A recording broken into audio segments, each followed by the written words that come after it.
Queridos amigos y queridas amigas, un cordial saludo. El día de hoy quiero mencionar tres cosas. La primera, agradecerles a todos ustedes por haber seguido el video del maestro John Zuluaga, donde hablábamos de la ciencia del derecho penal en Colombia, en el continente y en el mundo. Muchas gracias por su visualización, por sus likes, por sus comentarios. La idea es continuar este proceso académico de enterarnos un poquito más de la ciencia del derecho penal, la ciencia del derecho en general, de la filosofía del derecho, entre otras. Esto me lleva inmediatamente al segundo punto, y es que en el video del maestro John Zuluaga no percibimos un error que se detalló en el mismo video. Y es que nosotros en el video pusimos la imagen de Feuerbach, pero no la correcta. Pusimos la imagen de Ludwig Feuerbach, el famoso filósofo materialista histórico que tenía unas posturas marxistas muy importantes. Nos referíamos inmediatamente a su padre, por eso ahí está la confusión. Su padre es Anselm von Feuerbach. Y tenemos que decir que Anselm von Feuerbach es una persona muy importante para la ciencia del derecho penal, y más su formalidad. Él es el padre de ese principio de estricta legalidad que conocemos como nullo crimine sine poena previa lege. Es decir, que no existe pena si no está previamente establecida por la ley. A todos ustedes, muchas gracias por seguirme, y esto me lleva al tercer punto. El día de hoy tenemos nada más y nada menos que la entrevista con dos grandes seres humanos, dos grandes amigos, dos grandes maestros de la ciencia del derecho penal. Y me refiero al maestro Rodrigo Codino y a mi gran maestro Eugenio Raúl Zaffaroni. Gracias a ellos porque estuvieron en mi casa, hicimos una pequeña charla que ustedes van a aprender mucho del derecho penal, pero sobre todo de sus vidas, y esto aporta también mucho en el desarrollo de estas ciencias. Entonces a todos, muchas gracias, no olviden en seguirme, en darme un like, en dar comentarios, y estoy atento a cualquier cosa que ustedes registren en estos videos. Un abrazo y que corra este gran video. ¿Ustedes cuándo decidieron estudiar Derecho y por qué? Con ese humanismo tan grande de ustedes dos, porque tengo que decirlo, son excelentes seres humanos. El 7 de enero de 1940, las tropas alemanas avanzaban sobre París y a mí me importaba muy poco. Y yo creo que hay alguna frase que me ha dicho mi abuelo y que la he encontrado en distintas personas que han guiado mi vida. Y él decía que lo que más importa es ser buena persona. No importan los títulos. Sí. Y también, pero mi hermano después se dedicó a la música, y en el momento había que decidir. ¿Desististe de la filosofía? En mi lección de despedida, necesito que estés aquí. Después de la cena me dice, ¿recibiste la última edición de mi libro? Me llama un asistente de Betiol. Raúl, el profesor está internado. A los 10 minutos me llama y el profesor es muerto. El último que escribió. Rodrigo, ¿y para ti cuál es el mejor libro que tiene el profesor Zaffaroni? En busca del verdadero. Y profesor, para mí este es el texto uno de los más tremendos que he leído en Derecho Penal, y esto para mí fue lo máximo. Quiero que su merced me lo firme, si me hace el favor. Ojalá que no pase lo de Betiol, es lo único que pido. Bien, yo sí, en primer lugar quiero agradecerles a ustedes por haber venido a Tunja, y quiero decirles un par de cosas, que se van a llevar algo de Colombia y de Tunja. Y para mi amigo querido Rodrigo, este sombrero es autóctono colombiano. Por favor, disfrútalo, y cuando vayas a tus paseos a cualquier parte de la parte andina lo tienes que disfrutar. Sí. Y a mi querido maestro Raúl, la prenda más importante del boyacense, y tú que vives en Boyacá, tú vives en Boyacá siempre. Sí. Entonces es la ruana, la 4 puntas. Magnífico. Si quieres te la pones, pero con este calor no lo recomendaría. Muchísimas gracias. Esta ruana es exclusiva por el bicentenario precisamente de Bolívar. El gobernador de Boyacá me la ha dado para que sustente mi tesis doctoral, y ahora está en las mejores manos, que es de mi amigo Raúl. Sí. Bueno. Y bueno, ahí te la pones cuando haga mucho frío. Amigos, quiero que ustedes me digan quiénes son. Yo conozco algo de ustedes, pero quiero que... A ver, yo creo que cualquier persona en el mundo sabe quién es el profesor Zaffaroni, y el continente sabrán quién es el profesor Rodrigo Codino, pero ustedes ¿cómo se perciben? Bueno, yo nací en la intersección de las calles Tres Arroyos y Espinosa, en el barrio de La Paternal, en Buenos Aires, el 7 de enero de 1940. Las tropas alemanas avanzaban sobre París y a mí me importaba muy poco, quería agarrar solo mamar, bueno, yo quería en aquel momento, mis problemas eran otros. Quería mamar y mis problemas eran otros. Con los años los problemas me fueron cambiando, bueno. Y ahorita ya no tengo tantos como Claro, antes. no, imagínate que ahora si tuviera los mismos problemas entonces, no, claro. Una regresión. Está como cuando le pregunté al profesor Ferrayoli quién es el profesor Ferrayoli. Bueno, yo nací también en 1940, pero en Italia la situación. Profe, y en una palabra que usted se pueda escribir, ¿usted qué diría? Yo creo que hay muchísimas miles, pero una. ¿Qué sé yo? Uno. Bueno, un trabajo de fenomenología de Arthur Kaufman por el ser como, ¿no? Ajá. Uno existe, pero existen distintas formas de ser como. Sí, indudable. Me subo al colectivo, pago el costo, soy el pasajero. Sí, el pasajero. Bajo del colectivo, me voy a la panadería, soy el cliente. Salvo a mi Salgo mamá, a la soy el panadería, hijo. Claro, Sí. me voy a la universidad, soy el profesor. Y bueno, qué sé yo, no sé qué soy. Todo eso. Ah, perfecto. Sí, yo nací infortunadamente un 24 de diciembre de 1971, así que cumpleaños no tuve nunca, No, jamás. o Navidad. Es la Alguna de las dos misma no fecha, tuviste, sí. algo no, es la misma fecha. Y bueno, ¿Estaban los Reyes Magos? estaban todos. Pero te llegó el incienso, la mierda y el oro. Nada, regalo es uno, es un regalo único. Y bueno, con respecto a quién soy, y yo creo que hay alguna frase que me ha dicho mi abuelo y que lo he encontrado en distintas personas que han guiado mi vida. Y él decía que lo que más importa es ser buena persona, no importan los títulos. Sí, indudable. Y en Raúl, la mitad de Raúl, que es familia, es eso, además de compartir otras cosas como lo que Claro. puede ser la academia. Con Lolita pasó igual, con Lolita General Castro, con Carmen Anthony igual, con Eve Bonafini igual, es decir, la relación humana. Después Ya después sí, es cierto, estoy totalmente de acuerdo. Y en ese contexto, yo les hice la pregunta del carro, pero ya quiero que también la contesten acá en el podcast. Entonces, ¿por qué en ese trasegar de esas vidas tan particulares que acaban de mencionar, con sus ajetreos de la década del año de 1940, ustedes cuándo decidieron estudiar Derecho y por qué? Con ese humanismo tan grande de ustedes dos, porque tengo que decirlo, son excelentes seres humanos. ¿Por qué? ¿Les movió algo de la justicia o qué fue? No, en realidad no. A mí me interesaba la política. La mayoría de los políticos en aquel momento, cuando yo tenía 17, 18 años, eran abogados. Y por otra parte, me interesaban las ciencias sociales.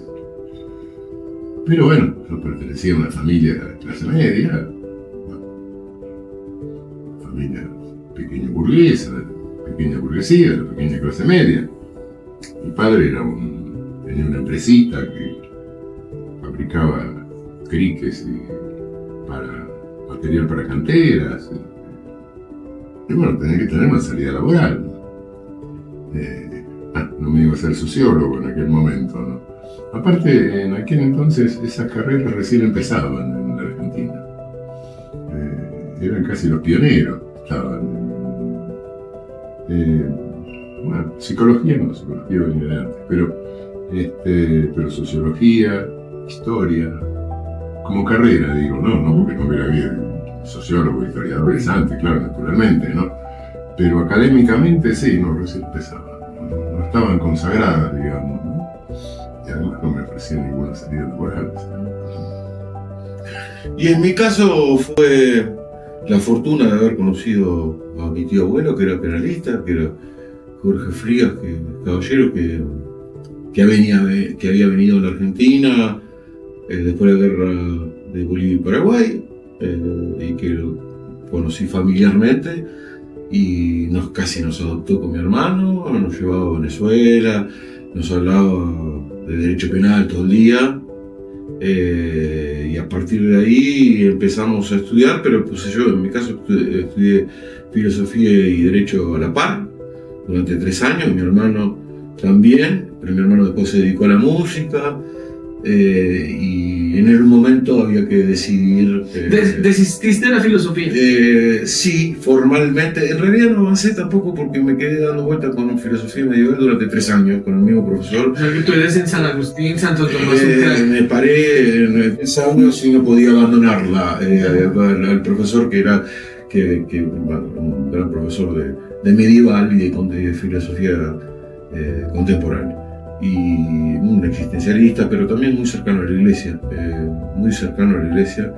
y bueno, y me dediqué a lo penal 3 años para rendir materia penal, hasta que me crucé de Raúl en el medio, frente a un profesor conservador. Raúl era para mí.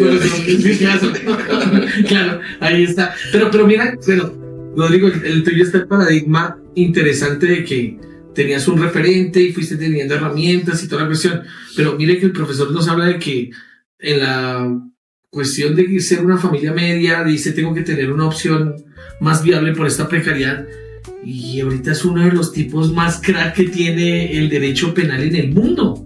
Y sus inmediaciones. Bueno, eso, o locuras, o estás diciendo falacias. Entonces yo digo, hombre, entonces si este hombre hubiese querido ser médico también podría haber aportado muchísimo y demás. Pero eso también es un argumento con falacia, es una falacia argumentativa. No creo, si le hubiese sido ocurrido liberar algún país, Uy, sí, eso, si hubiese sido político, ahorita con los juguetazos que le mete a la Conce y al Milei, yo no me imagino cómo habría sido. Sí, tremendo. Bueno, hice política. Sí, claro, la participación política estuvo y era notable, ¿no? Suerte que no nació en la época de Bolívar, porque si no. Pobre Santander, pobre Bolívar, los manda a recoger ahí a todos en un camión. Y ustedes, como buenos argentinos, esta es una pregunta de juventud. Somos humildes. Humildes como buenos. ¿Usted sabe cómo hablar un argentino? Tenemos Tiene que ponerle un espejo en la piscina. La humildad propia de los argentinos. Pero, ¿ustedes como argentinos jugaban fútbol en su juventud? No, yo. ¿Tú no jugabas? Yo sí. Nunca dijo, yo quiero ser el Maradona de... ¡Ah!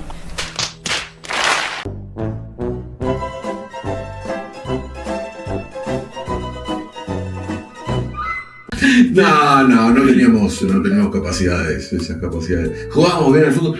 Nos han ofrecido, en un momento había que decir. Pero si son hinchas del fútbol. Más o menos. Después, más o menos, no sé si hincha. Después de Maradona uno pierde un poco a mí, haber vivido la época de Maradona, uno lo deja un poco menos con pasión, pero claro, sí, me gusta el fútbol. Bueno, entonces descartado directamente el momento en que dicen voy a ser futbolista, su merced no jugaba, voy a dedicarme al derecho, entran en el derecho penal. ¿Qué los cautivó del derecho penal? Porque hay algo que tiene que enamorar para uno decir cojo esta área. Bueno, yo creo que uno nunca se enamora del derecho de obligaciones, ¿no? No, pues que chimo a cobrar un título varón. ¿Qué sé yo? Muy probablemente sí.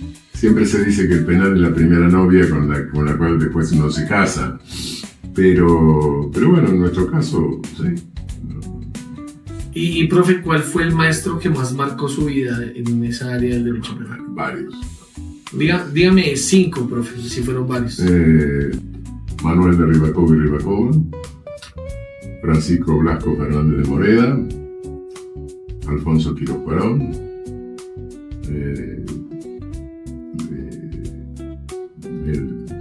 Antonio Beristani Piña, el jesuita,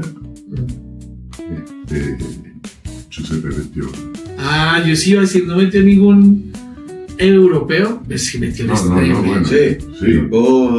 13, sí, todos europeos. Y a su merced, ¿cuáles fueron los penalistas que lo marcaron? Y a mí el encuentro con... Yo diciendo europeo, perdón, italiano.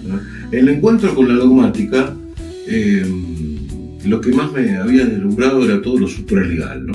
Algo que supralegal, la versión que nosotros nos llegábamos, pero... Sí, porque decían que el estado de necesidad es culpante en el Código Argentino era supralegal. Era supralegal, pero había algunas cosas, las normas de cultura de Mayer, aunque no habían sido traducido el libro, siempre me generaron algún tipo de... Y Jorge las mencionaba, Jorge Frías, y los penalistas, Jorge Frías, y los amigos de Jorge Frías son algunos de los que menciona Raúl. Porque a Rivacoa yo lo conocí de chico también, a Beristain también, obviamente Raúl. Y tú en este momento respetas el derecho penal, sabes la dogmática, pero te has apartado mucho de ese lado y te cogiste el contexto de la criminología. ¿Qué te lleva ya a ti, Rodrigo? Creo que el contexto de la criminología, el primero que abre la criminología, aunque uno no lo haya hecho después, fue Raúl Peremusco de las Penas Perdidas, que con grandes discusiones con Jorge Frías, porque claro, Raúl estaba en la realidad y Jorge era difícil de entender. Jorge lo admiraba mucho a Raúl, decía que era uno de los mejores pensadores en materia penal. Lo que pasa que era conservador, era gorila como le decimos nosotros, y para él era una amenaza comunista, cosa que o marxista, cosa claro. que nada que ver. Nada que ver, pero bueno, para él era eso. No voy a decir nada. El populismo argentino nunca fue marxista. Claro, nada que ver. Pero así lo marcaba, siempre lo marcaban así. Y creo que la criminología, y además al haber conocido también en los viajes de Venezuela a Rosa del Olmo y a Lolita, yo los conocía cuando tenía 5 o 7 años. Después sí supe quiénes eran, porque también eran amigos de Jorge. Sí. Eran los amigos lejanos de Jorge, eran además académicos. Iba en el encuentro con Raúl, en el encuentro con Lolita. Y 5 autores de criminología que tú digas son imperdibles, acá está un contexto general para poder estudiar. Raúl, Lolita Milla, Rosa del Olmo. Ningún colombianito, nosotros tenemos a Sandoval, amigo. Emilio Sandoval. Y estoy citando a todos los latinoamericanos. Claro. Bueno, pues que nosotros sí tenemos acá una cuna criminológica muy interesante, pensaría yo. Y pues tú eres hoy uno de nuestros referentes, amigo. Sí, pues estamos mal, pero ¿qué se puede hacer? Estamos muy mal, si hay referencia acá estamos mal, en el horno. Hay una cuestión que el profesor acabó de citar a Betiol.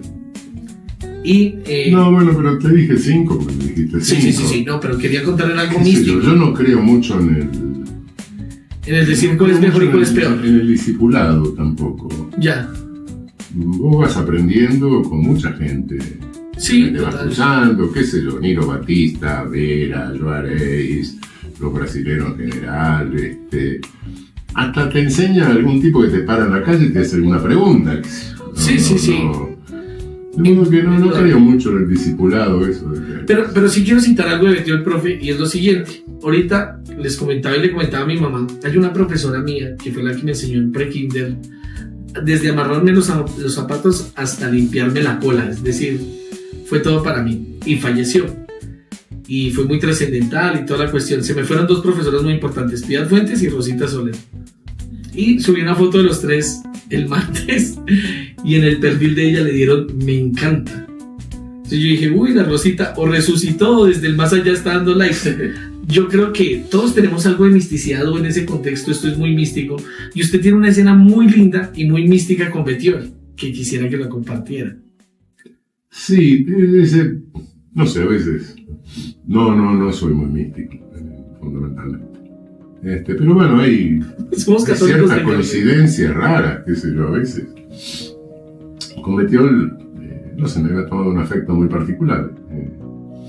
Y bueno, después de años, a ver, nos quedamos en Chile como 2 horas charlando, porque se perdió el avión, no sé. Lo cierto que un día estaba en año 82, estaba en Sicilia en una cosa de la IDP, la Asociación Internacional de Derecho Penal, y lo llamo, maestro, ¿dónde estás? Sicilia. Vení acá e instalate en el hotel que está abajo de casa, inmediatamente. No, maestro, En mi lección de despedida, necesito que estés acá. Bueno, me tomo el tren. En aquella época estaban esos pasajes de millas, qué sé yo, Sí. 90 días, cualquier cantidad de millas, ¿no? ¿En dónde estaba? ¿En Padua o En Padua. Bueno, me voy en la lección de despedida, todas las cosas. Yo seguía viaje a Viena. Estaba terminando la traducción del código civil. Y bueno, me invita a cenar. Y después de la cena me dice, ¿recibiste la última edición de mi libro? No, maestro, pero debe estar en Buenos Aires porque yo salí hace un mes. Pero llegar. Te doy otra.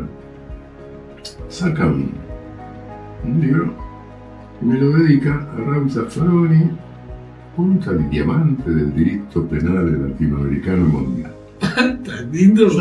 Lo miro. Bueno, me despido. ¿Y mañana qué haces? Que me voy a Viena. ¿Cuándo te vas? En el nocturno, digo, sí, ya me despierto bien. Entonces venía a almorzar. Bueno, hasta mañana. A la mañana me levanto, preparo la valija, dejo la valija en el hotel. Y a la media mañana me llama un asistente de vestidor. Raúl, el profesor está internado. Bueno, vamos a verlo. Para ahora en 10 minutos te llamo. A los 10 minutos me llama y el profesor es muerto. Es lo último que escribió. Es lo último que escribió. ¿Qué es eso? Sí. ¿Eso no es místico? Sí. Lo raro del caso. Sí, más místico. Lo raro del caso es lo siguiente. Bettiol fue el penalista de Pío XII. Sí. El famoso discurso del año 53 a la IDP, donde un garrotazo total al positivismo, defiende el derecho penal de culpabilidad. Por supuesto que no lo hizo Pío XII, no hizo Bettiol. Y bueno, qué sé yo, y después de años, un día me encuentro hablando con un papa. ¿Qué papa será? ¿Qué papa argentino era amigo del profesor Zaffaroni? Qué cosa rara está pasando, ¿no? Sí, es eso. Bien, ¿y algo místico tuyo? No sé si místico. Creo que también los encuentros en la vida, cómo se dan de alguna manera particular. En el caso de Raúl, En el caso de nosotros, en el caso Rodrigo, nuestro, y en el caso de Raúl también, porque fue una circunstancia muy extraña, porque conociéndolo a Raúl ahora, era muy difícil ubicarlo por teléfono, siempre fue muy difícil ubicarlo. Sí. Que me estaba escapando siempre. Sí, claro, que se estaba escondiendo. Siempre fue muy difícil ubicarlo. Y cuando uno de los últimos escritos que le habían hecho a Jorge Frías en un homenaje, Raúl se enoja un poco, y lo dice un poco en el texto, porque se lo había mandado tarde. Jorge no se lo había dicho tarde. Sí. Los organizadores le mandaron la invitación tarde para que escriba para el libro, en un artículo hermoso que hizo Raúl en el libro homenaje. Con Jorge Benavente dije que es el mejor que el artículo de ahí que te escribieron, parece brillante, y no le dieron tiempo. Cuando Jorge muere, había dejado la libreta con los teléfonos. En esa época teléfono, internet, recién empezaba. Yo dije, bueno, al único que podría contactar de acá, había profesores interesantes, pero bueno, lo único que me interesaba, había leído la web Busque la pena perdida, y habíamos discutido fuerte con Jorge, porque Jorge lo anotó, hay unas cosas interesantes, todo subrayado, sobre todo que se escapaba del planeta o del universo, del sistema planetario, decía. Sí. Que se escapó del sistema planetario, porque Raúl había hablado del sistema planetario en Busque la pena. No, era Antonio Beristain que me había dicho, te sales del sistema planetario. Bueno, Jorge decía, este se escapó de todos los sistemas planetarios, lo escribió en el libro. Bueno, me llaman por teléfono, el número de teléfono que había, y la persona que es el estudio, y la persona me dice, yo le digo, bueno, yo me presento. Y estaba Raúl. Eso sí, eso es extraño. Hay cosas sí. Hoy en día sí, estaba Raúl. Y me contestó, y yo en ese momento pensaba irme a Francia, le dije, bueno, doctor, me dijo, no. Y a partir de ahí me acuerdo del mail que ya no existe más, y después, bueno, lo vimos en Francia. Eso es místico. Y mire, yo le quiero decir una cosa, Rodrigo. Como yo conocí al profe Raúl, que tú lo conoces, la vez que iba pasando por Madrid, yo dije, ese es Zaffaroni. Y mi amiga Diana Diego y dijo, no, ese me decía yo, Zaffaroni, y empecé a gritar, profesor, y no, cálmate, yo causa esa sensación. Claro, yo ya me calmito, y mire, hoy somos muy parceros, yo quiero decirle que usted lo quiero hoy infinitamente. ¿Te andabas solo, John? A ver, profe, no, estabas con alguien, estaban caminando con alguien. Y no, siempre, de hecho, yo no te he encontrado solo, en Salamanca sí. Hasta donde recuerdo en Salamanca no, pues como nos vimos fue ligero, que hablamos y te pregunté de justicia transicional, pero en ese momento estabas acompañado. Entonces esas son cuestiones que se dan como compaginamos tú y yo. Sí. Esas cosas son místicas y demás. ¿A ustedes les pasó algo como lo que me pasó a mí? Miren, mi hija ve a Bad Bunny y se orina, ¿sí? Y ella dice Bad Bunny, y en ese momento decía Zaffaroni. ¿A ustedes les pasó con algún artista o eran más tranquilitos y todo? No. Ya, no le pasó. Tipo fan. Así. Sí. No. Lo que me produjo algo también, un encuentro muy raro también fue con Calamaro, pero por una cuestión de que estaba. ¿Y son parceros? Sí, pero que él estaba en un momento particular con Eve, sí, cuando estaba muy aislada. Y cuando no recibía las visitas, y él iba todos los lunes a visitarla y a hablar con Eve, y eso me pareció un acto muy noble de su parte. Sí. Eve lo quería mucho, lo amaba a Eve, incluso cuando se equivocaba del mensaje me lo mandaba a mí, yo le dije, mirá Andrés, esto es para vos, cosa que tengo hoy en día, y haber dicho en el año 2017 públicamente que él era el soldado de Eve en un momento complejo de la Argentina, para mí fue un acto muy noble de su parte. Dijo, yo soy el soldado de Eve, y no le importaba. Siempre, viste que a los músicos o a algunos la economía les puede llegar a... No solamente a los músicos, a ustedes también son unos revolucionarios y rectores que dicen sencillísimo. Y acaba otra pregunta. Yo jugué con el profe Ferrajoli ping pong, yo creo que se los explico. Yo digo ping pong con Ferrajoli y jugué de filósofos, solo filósofos políticos o que tengan contenido jurídico, y empezamos por Aristóteles o Platón, y así jugamos hasta el final, y el que ganó fue nada más y nada menos que para él fue Thomas Hobbes. Yo quisiera preguntar, y no me voy a poner a jugar con ustedes ping pong, sería muy interesante, pero después lo hago en un TikTok. Para ustedes, ¿quién es el referente en una filosofía política o del derecho que ustedes digan, este tipo es clave?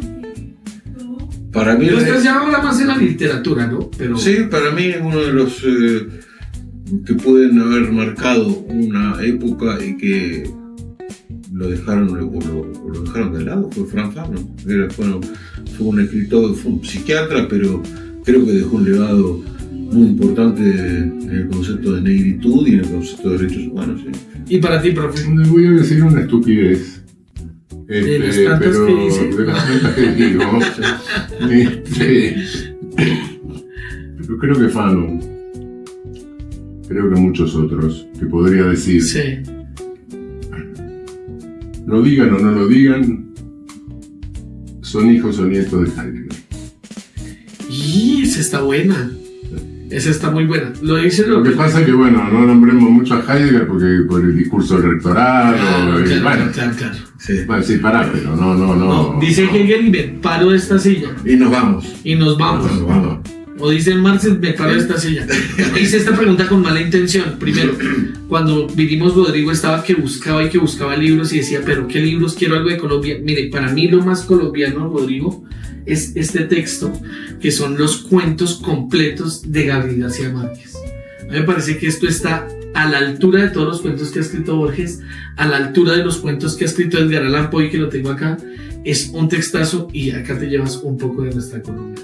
Muchas gracias. Y por otro lado, me encanta que diga Heidegger y demás, profe, porque yo le había prometido también un texto. Y este texto es de Michel Foucault.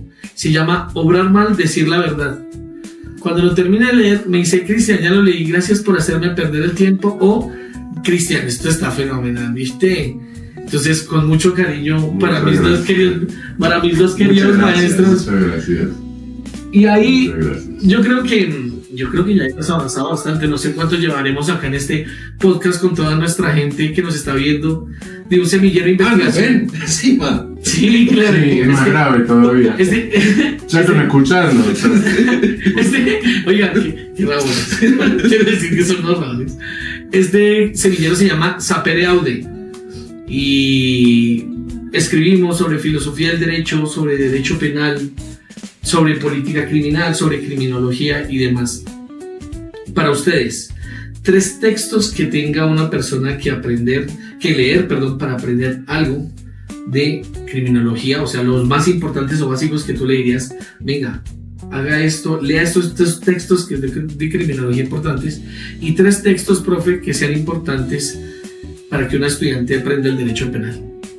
Por favor, no ponga el suyo, porque yo digo, el primero es el del profesor Zaffaroni.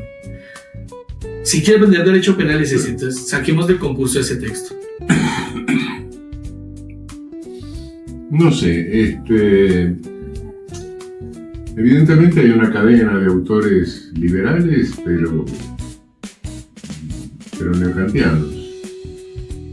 Yo creo que ahí hay un problema de metodología. Te puedo decir Max Schmeyer, te puedo decir Gustav Radbruch, te puedo decir Helmut von Weber. Ahí hay un problema de metodología que es lo que hasta hoy nos impide hacer un derecho penal políticamente correcto.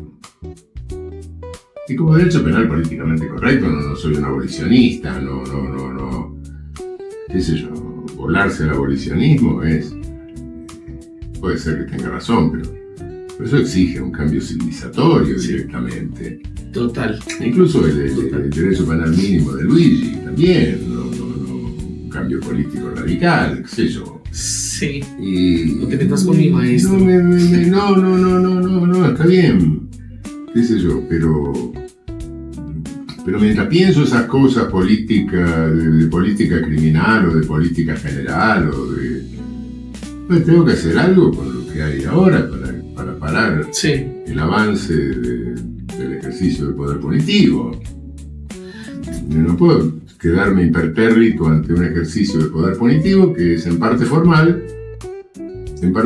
pero no consciente políticamente, y una enorme parte en América Latina informal. Y yo me callo y hago derecho penal así como un juego lógico, me entretengo los domingos, un rato, y después en la semana lo escribo y se lo explico a los estudiantes, ¿no? Miren qué lindo que si esto, como cierra, como es... es un crack. Lógicamente perfecto. No, profe, pero es que... Nos preguntan a Mario Trapan y a Iván Cancino. De hecho, en la misma cena que estábamos con Camilo Romero tocamos el tema. Y decíamos, no, hay manuales. O sea, si a mí Aleja me viene y me dice: papi, tengo que hacer una tarea, yo le digo: ahí está Alfonso Reyes Echandía, en el libro de punibilidad lo encuentras, ahí, o allí Velázquez, o Nodir Agudelo, que usted sabe la admiración que le tengo a él, o el profesor Zaffaroni. Pero este hombre ya nos saca ese otro cuento y otro contexto. Ahora sí entiendo lo de la órbita. Sí. No. Está por fuera del sistema planetario. Sí, ¿y qué creen? Sí. Usted es el Messi del derecho. Sí, el Messi. El Maradona. El Maradona. No, ojo, porque Messi y Maradona no son de este planeta. Estos son de Marte. Sí, pero Maradona Dios. Uy. ¿Y de criminología cuáles serían, amigos? Y de criminología hay mucho. Pero bueno, criminología de la liberación, del olvido. Hay un artículo de Nilo Batista sobre pena y esclavismo. Sí. Obvio, toda la obra de Raúl. No, es la de criminología, aproximación de Márquez. Desde un libro que se llamó publicado en el 82, pero lo más interesante de ese libro es que es una suma de artículos Sí. en el cual Raúl se mete en la criminología con distintos artículos. Hay uno que le contesta a un libro, uno le contesta, dialoga con creo que una criminóloga, y en el cual Raúl le dice que es necesario empezar a hablar de nuestra propia criminología. Estamos hablando del principio de los años 80, Ajá. en el cual ya Raúl conocía a los grandes criminólogos que ya se venían encontrando, pero Raúl le da una vuelta, porque lo más interesante de Raúl, me parece, es que no es haber perdido ese diálogo de igual a igual. No es dejarlos de leer, Sí. es leerlos más. Sí, claro. Leerlos Uy, más. eso es trascendental, Rodrigo. Eso es tremendo. Rodrigo, ¿y para ti cuál es el mejor libro que tiene el profesor Zaffaroni? En busca de la esperanza perdida. Profesor, ese texto para mí es la Biblia. Este libro yo lo dicté en analítica, la dictación horrible. Asesoré, dirigí la materia. Y para mí este es el texto uno de los más tremendos que he leído en Derecho Penal. Y esto para mí fue lo máximo. Quiero que su merced me lo firme, Bueno, si me hace el favor. Ojalá que no pase lo de Betty, es lo único que pido. Es un librazo. Es un librazo. Ese Los funerales de Mamá Grande. ¿Están todos? Sí, están todos. Mira. Está 12 cuentos peregrinos, la iglesia dentista, historia de Cándida de Reina y su abuela de Salmá, Hermoso. los funerales de Mamá Grande, ojos de perro azul, están Sí, todos. hermoso libro. Gracias, amigo. Es un libro emotivo ese No, también, es un librazo. Es un libro... ¿Me puede leer lo que escribió el profesor ahorita? Gracias por todo. No, dice la firma y con un fuerte abrazo. Profe, muchas gracias a su merced por este detallazo y a su merced, querido Rodrigo, por ese... Bueno, me falta una cuestión. Me pongo esto para No, contestarte. claro, yo te lo pongo como Bolívar se lo ponía. Sí, O sea, como Bolívar. como Bolívar se lo ponía. Resulta y pasa que el año pasado me pidieron el favor de invitar al profesor Raúl Zaffaroni en la alcaldía de Tunja. Y lo primero que dice el profesor es, che, pero yo no quiero que nada sea nada político, mira el contexto. Le dije, no, son académicos y demás porque era derecho disciplinario. Y habló el profesor brillantemente. Ese día nos dieron a nosotros 2 plaquitas que están acá, profe. Siempre se han mantenido ahí, no la he quitado ni nada. No sé si usted quiere llevarse la suya y me dice la mía, pero mire, eso le mandaron 18 de octubre de 2024, profe. Muchas gracias. No, eso a la Muchas alcaldía gracias. que nos invitó y ahora ya está en manos del dueño. ¿Quién iba a pensar que su merced iba a estar acá? A ustedes muchísimas gracias, Muchas gracias por a vos. ese amor tan infinito, Rodrigo, y esa caridad conmigo. Ya parten ahorita ustedes por Argentina, ruego a Dios de que tengan la oportunidad de verlos nuevamente. Of course. Of course. Ya no veré. Ya lo veremos. Gracias por todo, Gracias por Rodrigo. todo. Gracias por todo, maestro. No, gracias a vos. Y a todos por vernos. Gracias. Chao.